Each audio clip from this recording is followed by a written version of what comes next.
Nikmat teman ngopi. Assalamualaikum warahmatullahi wabarakatuh. Salam lestari, salam kopi silaturahmi, salam ampala. Kali ini jumpa lagi dengan saya Bayu Andara dalam acara ngopala ngopi bareng Ampala dalam channel Ampala Brebes. Monggo sing durung share, like, komen dan subrek monggo, karena subrek dari kalian akan membantu kami untuk video-video selanjutnya. Semoga yang sudah subrek paringana kesehatan, paringana umur panjang, dan paringana kemudahan segalanya. Kali ini akan kedatangan tamu yang sangat tampan, tapi tak setampan Baban Tampan. Ganteng tapi tak seganteng Mas Wagwig. Nyentrik tapi tak senyentrik Mas Iwak. Tapi gagah nemen wonge. Selamat malam Mas, siapa namanya ini? Selamat malam Mas Ucit. Mas Ucit. Ya. Ternyata namanya Mas Ucit atau Gofur M. Al-Aziz yang begitu gagah di kalangan para ya Ampala lah intinya. Gimana Mas Ucit kabarnya ini? Alhamdulillah Mas, masih dalam kondisi yang seperti inilah. Dibilang baik ya baik, dibilang buruk mungkin jadi bisa lebih buruk lagi.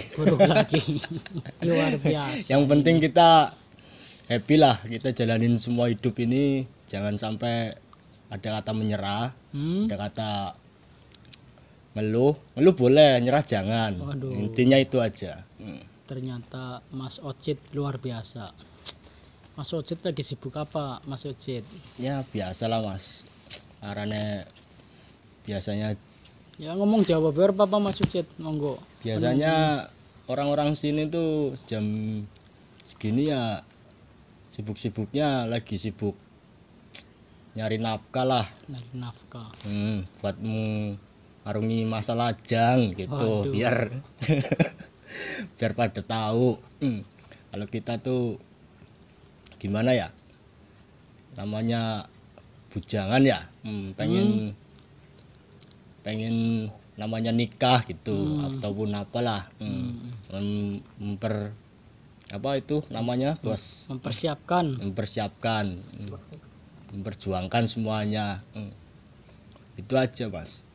Ternyata Mas Ucit ini ternyata pejuang receh, pejuang cinta, dan pejuang sarahan. Luar biasa Mas Ucit ini mah. Jujur saja, saya kalah sama Mas Ucit ini mah. Dari segi pemikiran, dari segi apa saja kalah ini mah. Ternyata Mas Ucit ini semangatnya luar biasa dalam hal apapun. Makanya Mas Ucit tak undang dalam channel Ampala. Nah, semoga Mas Ucit bisa mengulik atau memberikan pesan, atau ada hal-hal yang bisa dipetik dalam pelajarannya. Ngomong-ngomong masalah pendakian Mas Ucit. Ya siap Mas. Kapan Mas Ucit mengenal dunia pendakian? Ngomong-ngomong soal pendakian ya Mas, mungkin dari awal saya mendaki itu karena belum tahu pendakian satu, belum tahu Ampala itu apa, belum tahu namanya gunung itu seperti apa. Kita tuh pendakian aja, kita pertama tuh saya lagi tidur Mas. Jadi gini, saya lagi tidur, tiba-tiba ada orang masuk. Siapa tuh namanya? Kalau nggak salah itu jenengan, kalau nggak salah. Wah, nggak mungkin lah. Saya nggak pernah masuk. Saya lagi tidur. Waktu itu tahun 2000 berapa sih? Tidur. Saya baru pulang dari merantau lah, namanya juga pejuang receh, pejuang nafkah lah. Dari perantauan, dari situ saya disamperin sama Mas Bayu kan. Mas Bayu nyamperin saya. Kata orang bahasa sininya tuh, cut tangi, kenapa ngomong kayak gue kan. Saya jawab seperti itu. ikut kemana? Pendaki. Ayo ikut aja, ikut. Pendaki kemana? Ikut aja, ikut. Saya dari situ nggak pamit sama orang tua, satu itu negatifnya mas. Itu negatifnya itu satu, nggak pamit sama orang tua, langsung kabur aja lah. Kabur dari rumah. Bahkan saya pendakian tuh nggak tahu yang mau dibawa apa, yang mau dipersiapin itu apa. Pakainya juga sandal jepit, mungkin pas itu pakainya sandal jepit, mungkin hanya sandal jepit. Tas aja, pakaian aja saya bawa dari pas pulang perantauan mas. Pas pulang perantauan itu saya bawa, belum saya keluarin semua dari tas, itu tak bawa semua. Ya berapa setel lah, 10 setel mungkin, 5 setel ada mungkin. Kayak mau mudik lah. Kayak mau mudik mas, bukan itu bukan pendaki. Makanya saya kan dibilang saya nggak tahu apa-apa pas itu. Saya disuruh ikut. Di sana ada dipertemukan sama 5 orang lagi. Di situ ada Mas Raceng satu, Mas Raceng, Mas Siwak satu, terus yang 3 itu yang 4 itu cewek.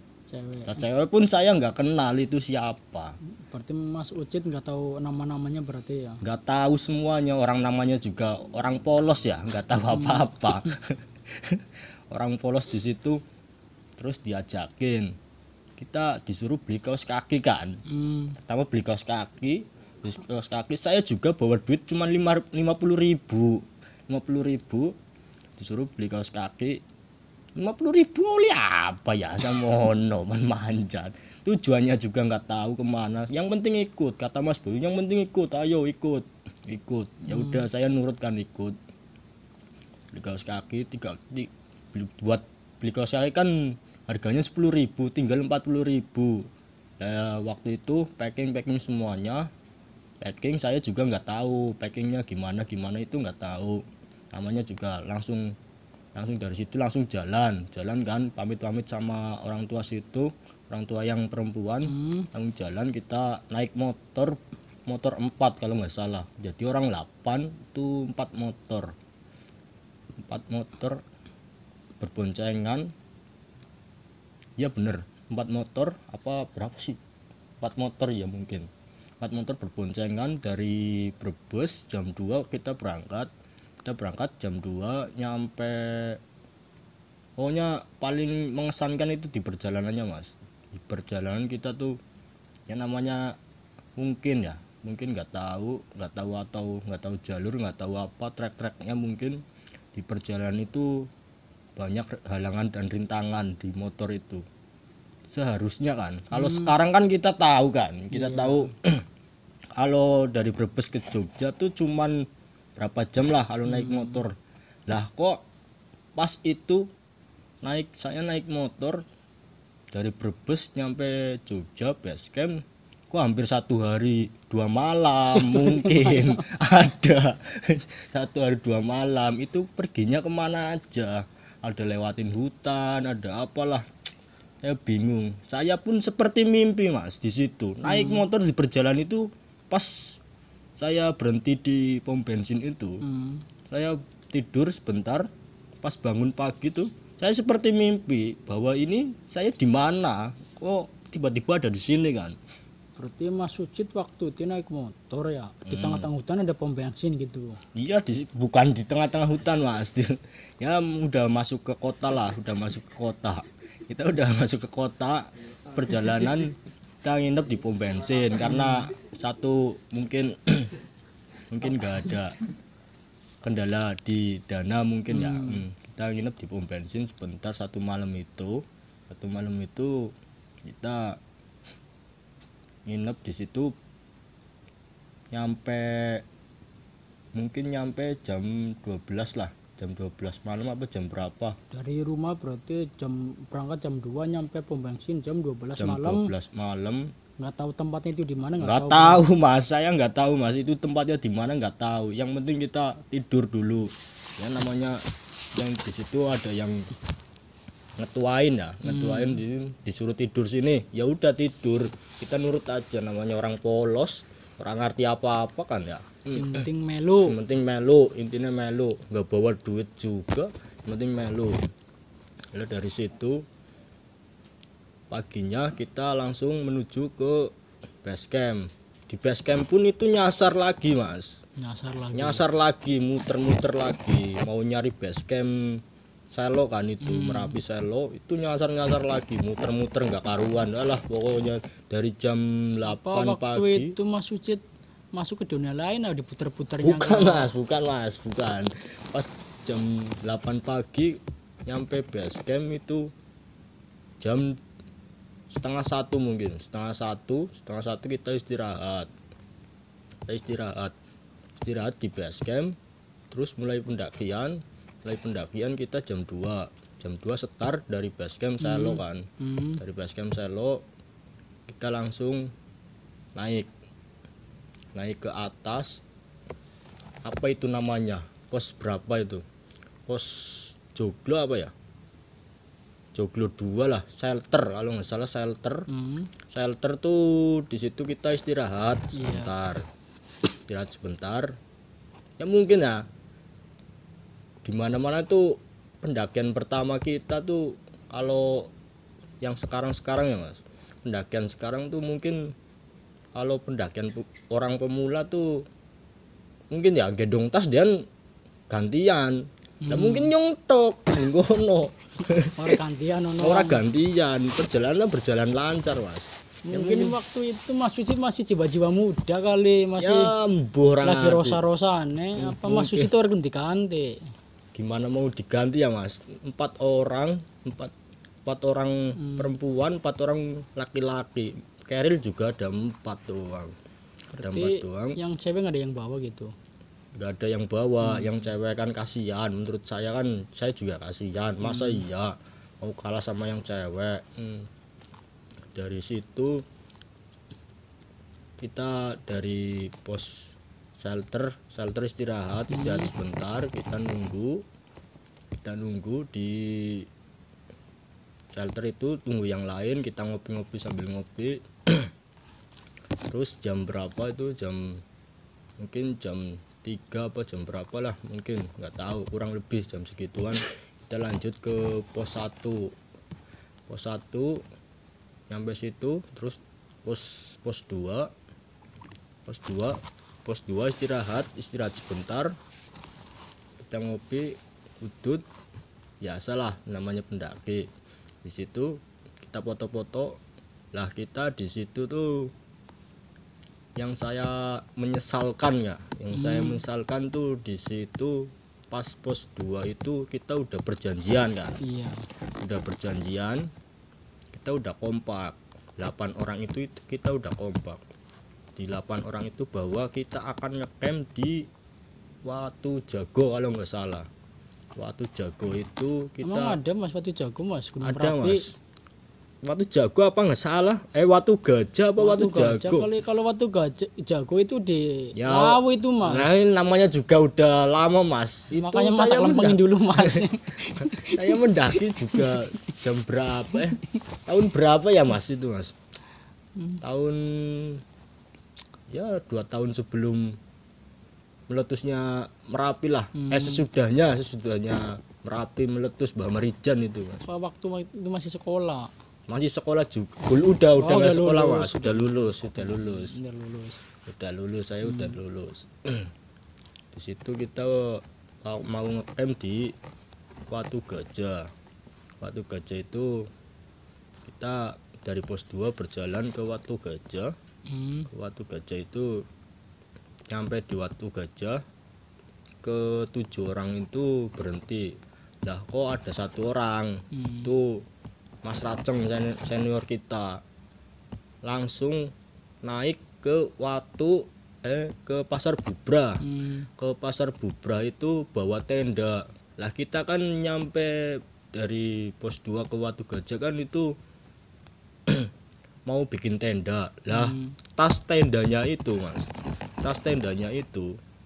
dibawa Mas Raceng yang naik ke Watu Bubra. Pasar Bubra itu yang naik ke Pasar Bubra. Disitulah saya bingung dia kenapa, mungkin kesurupan ataupun apa nggak tahu Mas. Saya juga bingung, dipanggilin nggak nyaut, diapain nggak kayak nyaut. jalan sendirian gitu lurus Jalan aja. sendirian, dia kayak orang linglung di situ tuh, dia kayak orang linglung, mungkin nggak tahu kenapa. Saya juga bingung, semuanya juga bingung, kayak bukan hawane. bukan hawane dewek mungkin. Saya dipanggil, dia dipanggil tuh nggak sama sekali, nggak denger, nggak nyaut, nggak nengok, nggak apa. Nah dari situ kita udah panik kan semuanya. Pas itu kan udah setengah 6 maghrib, hampir maghrib lah, udah mau hujan juga lah. Pas dia nggak mau turun, saya kan disuruh nyusul kan, suruh nyusul. Ya namanya orang pendaki polos ya, disuruh-suruh ya mau aja lah gitu. Pendaki polos pas itu disuruh-suruh mau aja. Saya susul, di pertengahan jalan saya panggil, dia nengok, dia hampir nyampe, mungkin ini Pasar Bubra, ini dia di sini, dia hampir nyampe. Pas mau naik, dia mau naik ke sini, dia tuh tak panggil, untung nengok. Kalau dia nggak nengok, mungkin kita yang nyusul ke atas. Nah pas itu saya nengok, terus saya ambil tasnya, dia tuh langsung ke atas sendirian, katanya mau lihat tempat buat bikin tenda lah gitu, yang enak di mana. Lah pas itu saya turun, kita buka keril itu yang isinya tenda, keril itu semuanya kita bikin tenda di situ.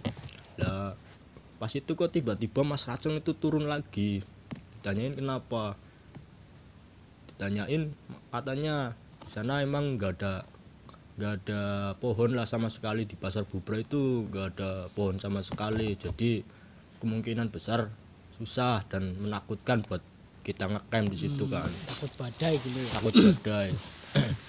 Nah, dari situ kita bikin tenda. Yang saya menjengkelkan lagi Mas di situ Mas, bikin saya kesal lah kok tiba-tiba tenda yang kita bawa itu nggak ada stiknya Mas. Nggak ada stiknya. Kita bawa 2 tenda. Iya. Bawa 2 tenda, yang satu buat cewek, yang satu buat kita kan, yang laki-laki gitu. Nah yang stiknya itu, yang tenda cewek nggak ada, ketinggalan, karena kita nggak tahu kan, ikut doang kan, nggak tahu makingnya gimana, periksanya gimana kan, kita nggak tahu. Ya mungkin di situ mungkin pengalaman berharga lah di situ, pengalaman berharga dan kesan berharga mungkin. Tenda kita cuma ditali di pohon, seperti anak-anak kemah pramuka lah itu. Anak-anak kemah pramuka, kita ditaliin di pohon, terus di bawahnya diganjelin watu sama ya pokoknya batuan lah, diikat sama di pohon gitu. Kita tali pun nggak bawa Mas, karena saking apanya nggak tahu, saya bingung. Berarti tenda stiknya nggak ada, tali nggak ada, berarti cuma tenda aja gitu. Cuma tenda Mas, cuma tenda doang.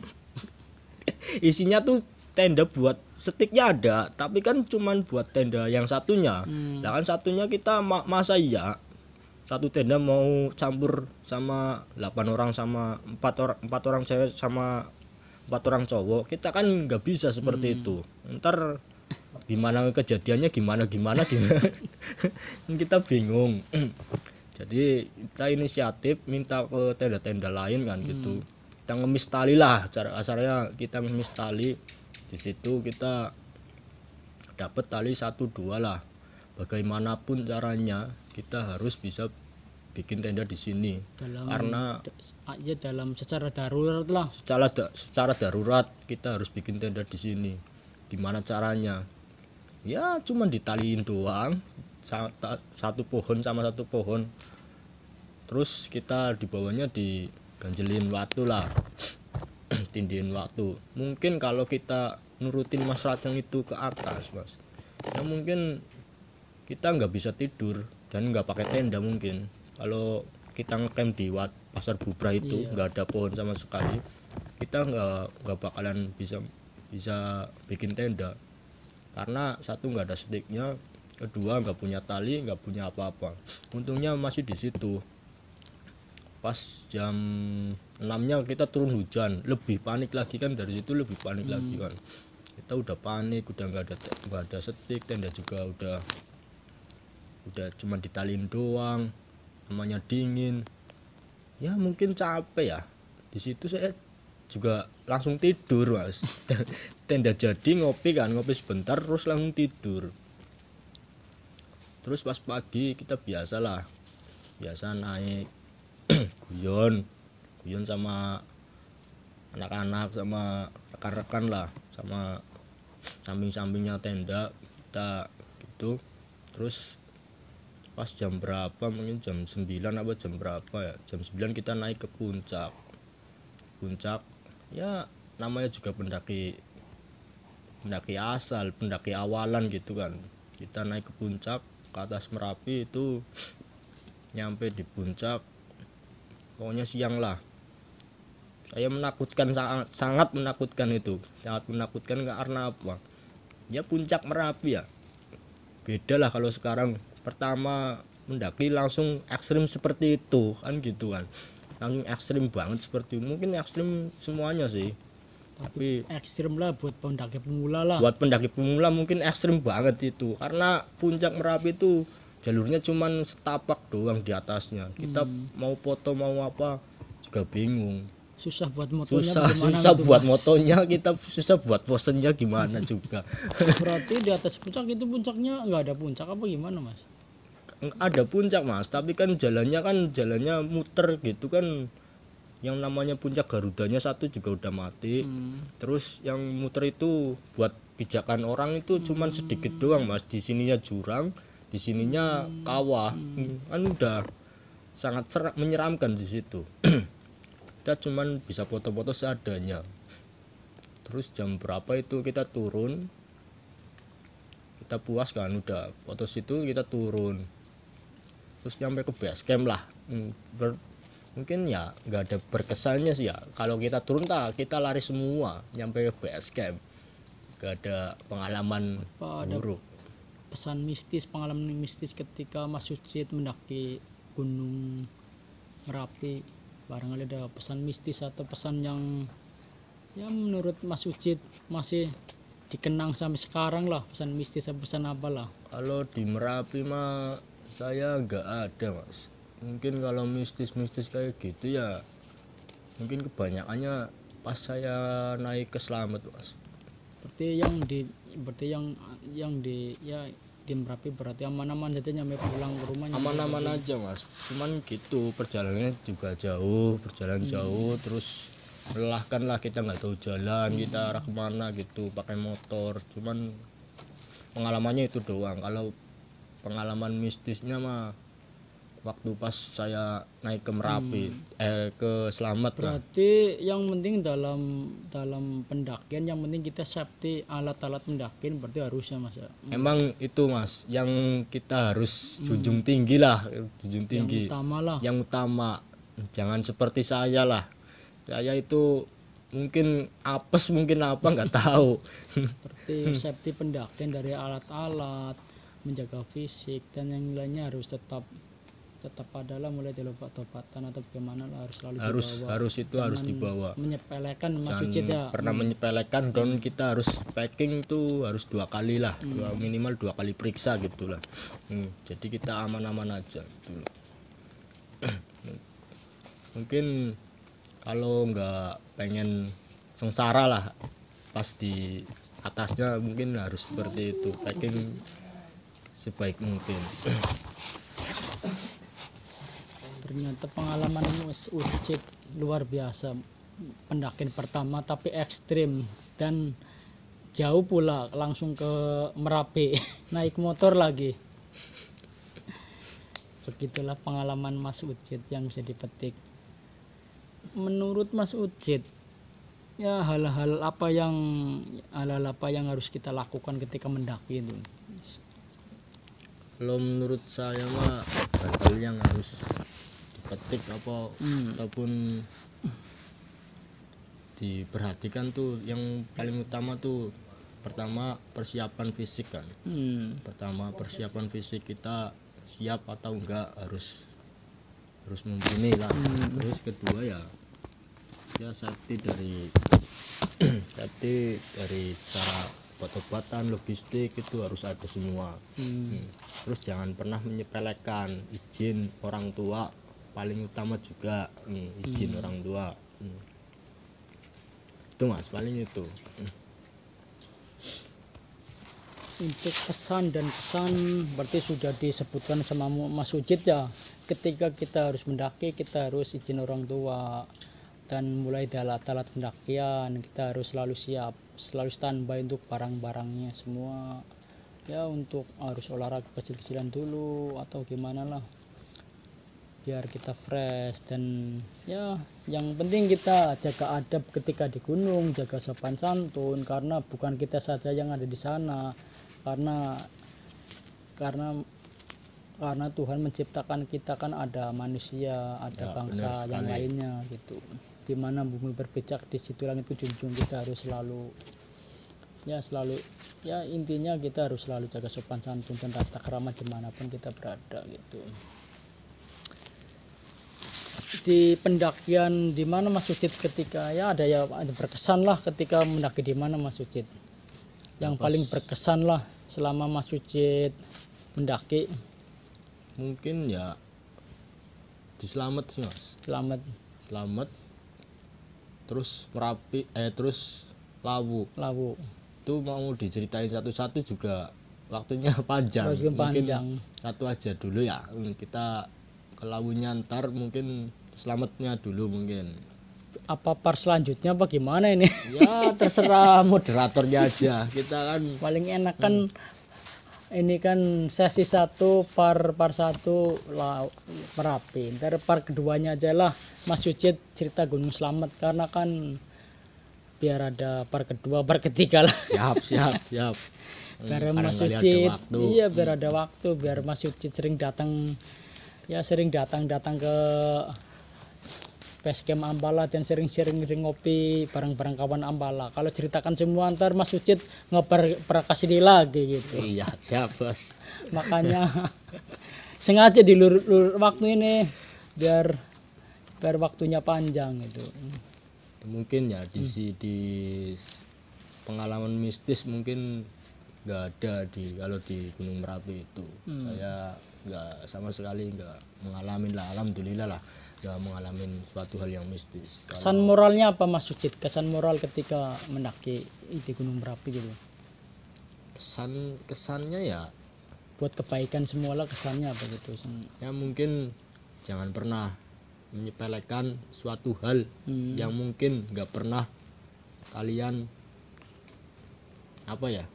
jangan pernah menyepelekan suatu hal yang sekecil apapun itu barangnya, bentuknya, dan apa itu namanya ya, perilakunya lah, gitulah. Pokoknya kita harus jaga sopan santun, jaga kondisi, jaga pikiran, jangan pernah mikir jorok lah di situ.